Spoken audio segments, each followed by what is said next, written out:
Chieftaincy. How my father and I were arrested and charged with murder. Wike, welcome to the news. And thank you for tuning in to listen. The Rivers State Governor, Nyesom Wike, recently recalled a chieftaincy dispute which occurred in his community that led to the arrest and detention of his father, uncle, brothers, and himself on a trumped-up murder charge. This one is talking about this time around. I know that something must have sprung it, as in something must have made him refer back to this. Let's find out more about this. The news in detail. He stated this while eulogizing the contribution of Emmanuel C. Ukala, a senior advocate of Nigeria, on the occasion of a later 65th birthday party held on Tuesday night in Port Harcourt, the Rivers State capital. This was contained in a statement issued by the governor's media's aide, Kelvin Iberi, and made available to newsmen. Wike noted that it took the intervention of Ukala and the lead counsel for him and his family to be discharged and acquitted during the chieftaincy ordeal. There was a time that the entire family was charged for murder. Every meal was taken away. We only had women left in the house, with children between the ages of 1 and 5. As at that time, I was reading law at the then Rivers State University of Science and Technology, now Rivers State University.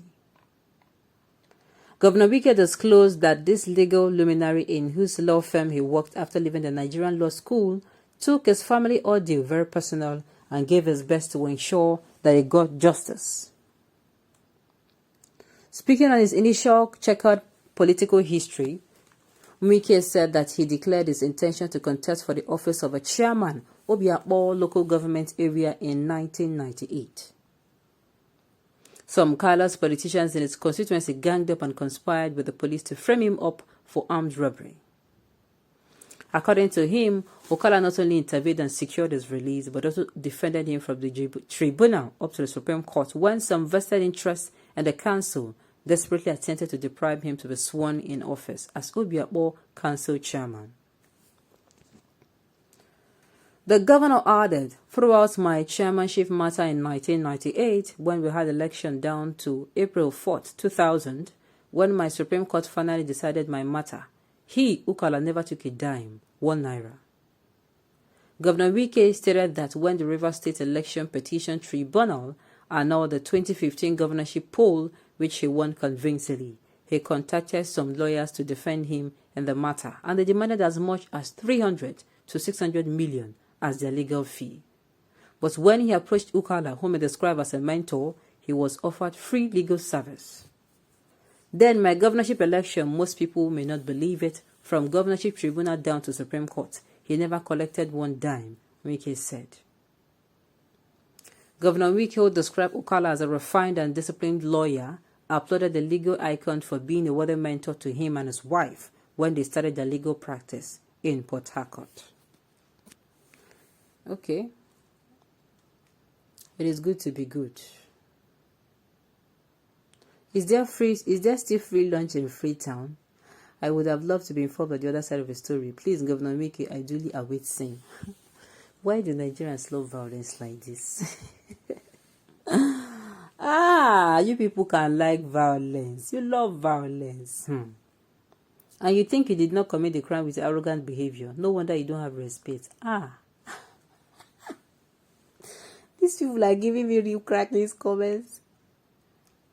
Was that why you imposed that impostor as UNN Governing Council Chair during your time as Minister of Education? Your judgment will be swift and terrible, believe me. People really, really have, they have a mouthful of word for this man. Anyway, Rivers State Governor has been parading himself as a god. What do you expect? There is a thin line between pride and there's a thin line between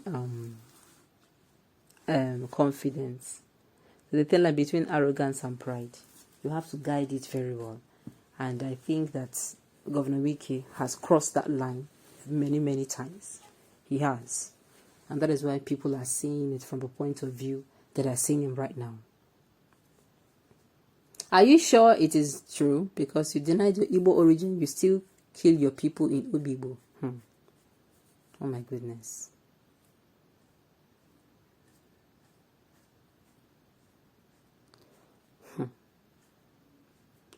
We will not forget Ubibo massacre. Really? Ubibo massacre. What about anyway, that is not even the case here. So Governor Wike is trying to pass a message here that it is good to be good. We don't know the other side of the story sincerely, but his message here is that, he has somebody to rely on when the chips are down. We all want to have someone who is going to be in our closet anytime the chips are down, anytime, no matter what we go through. Sincerely, the sweetest thing is that you are facing the world, but you are not facing it alone. Yes, the whole world may be against you, but you are not facing it alone. You have, even if it is one person that is telling you, don't worry, carry on, don't worry, carry on. It is going like the person's motivation. Even if the person might be going through his or her own challenges that you might not even be able to see, the person might quiet them down so that he can motivate you. And it's something you should value. It is not what you see very easily these days with everybody doing I don't send you and me too, I define money, cut soup for me. You know that kind of a mentality, follow who no road. So it is beautiful, or it is something that is very treasurable. If you have someone in your closet that is always there, your go-to person, forgetting that is the message. So even if he's saying that this person did it for him, it's also an advice to us to be that person. It is when I become your go-to person, I become somebody you can run to, that in times of trouble you're able to run to me, right? And also me myself, I will also want to be there for you if you also have things that you want to do, or you have issues you would be needing me to settle. But this, the world will be a better place. People that are murdering this man, they should calm down. Like I said, Wike is somebody who is having a hard time knowing the thin line between arrogance and pride, and he has crossed it between arrogance and confidence. He has crossed it many times. Okay.